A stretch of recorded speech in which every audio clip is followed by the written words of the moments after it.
Rodeos, they're this incredible mix of skill, tradition, and just pure high-stakes action. But behind all that excitement, there's a really detailed set of rules, and they're all designed to protect the animal athletes at the very heart of the sport. So today, we're going to break down the official animal welfare regulations for rodeos right here in the Philippines. And to do this right, we're not just going to talk about opinions. Nope, we're going straight to the source. Administrative Order Number 6 from the Department of Agriculture. This is it.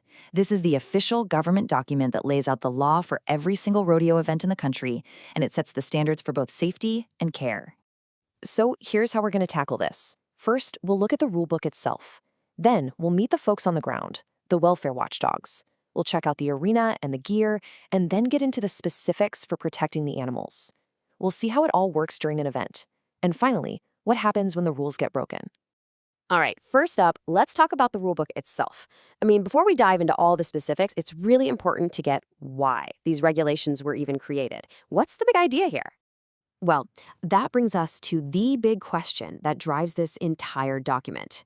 In the middle of all the dust and the drama, who's actually on the ground making sure the animals' welfare is priority number one?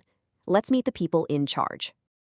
And that brings us right to Section 2, the welfare watchdogs. These are the key people who have the job of enforcing all these rules on the day of the event. It really all starts with the rodeo organizer. And man, they have a huge checklist. They have to appoint official animal welfare marshals, sure, but they're also personally on the hook for making sure every single animal is healthy. They have to disqualify any unfit animals, and they even have to check the human competitors for drugs or alcohol. The list just goes on. Next up is the rodeo veterinarian, and their role is anything but passive. They're not just waiting around for an emergency. No way. They have to be officially accredited, and their job is totally proactive. They inspect every animal before and after they compete. They record every single injury, give immediate treatment, and then they have to submit a full, detailed report afterwards.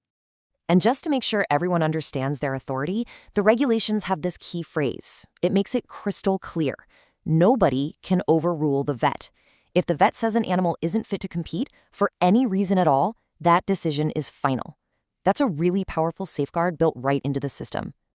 Okay, so we've got the key people in place. Now the rules turn to the environment itself.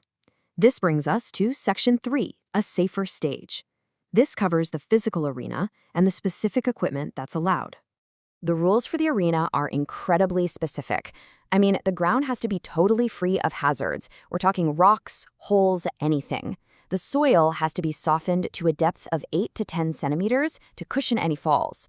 Fences can't have any sharp points sticking out, and the rules even say that proper euthanasia equipment has to be on site for humane intervention if, God forbid, the worst should happen.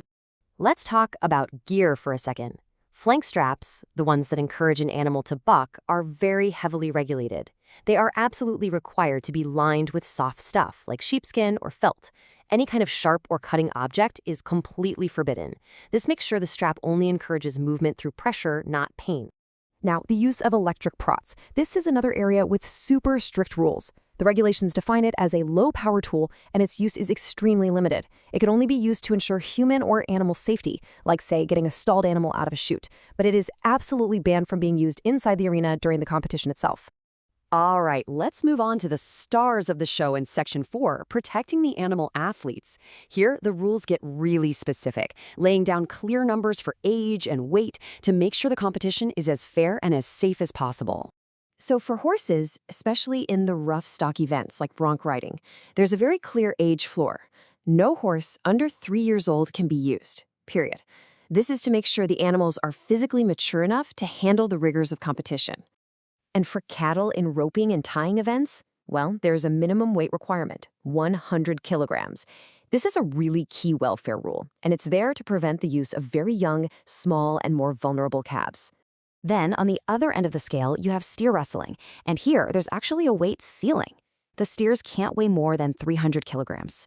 This rule helps make it a more balanced contest between the animal and the human, which prioritizes safety for both of them. Okay, so we've seen the rules for the people, the place, and the animals. But how does all this work in the heat of the moment? Let's get into Section 5, Rules of the Ride. And we're going to use the popular event of team roping as our example. So first, a real quick definition. In team roping, you've got two riders. The header ropes the steer's head or horns, and the heeler ropes its back legs. It's a race against time, and it takes some serious teamwork. The roles here have a few layers. First, protective horn wraps are mandatory. That's to shield the steer's eyes and ears. Second, there's a strict 30-second time limit for the run, which is really important because it prevents an animal from being chased for too long. And third, there are only 3 legal ways to catch the head, which helps make sure the rope lands safely. And here it is. This might be one of the most important rules in the whole event. The steer has to be on its feet when both the header and the heeler make their catches. This is a critical detail. It stops riders from tripping or pulling the animal down, which is a major, major protection against injury. So finally, let's look at Section 6, penalties and purpose. What happens when these rules get broken? Is there any real bite behind all this bark? Well, it turns out these rodeo regulations don't just exist in a vacuum. They are the implementing rules of a national law, Republic Act 8485, which you might know as the Animal Welfare Act. This means if you break these rules, you're not just breaking rodeo rules, you're breaking the law. And the penalties are serious, from big fines all the way to having an event's permit totally canceled. And that brings us to our final thought for the day.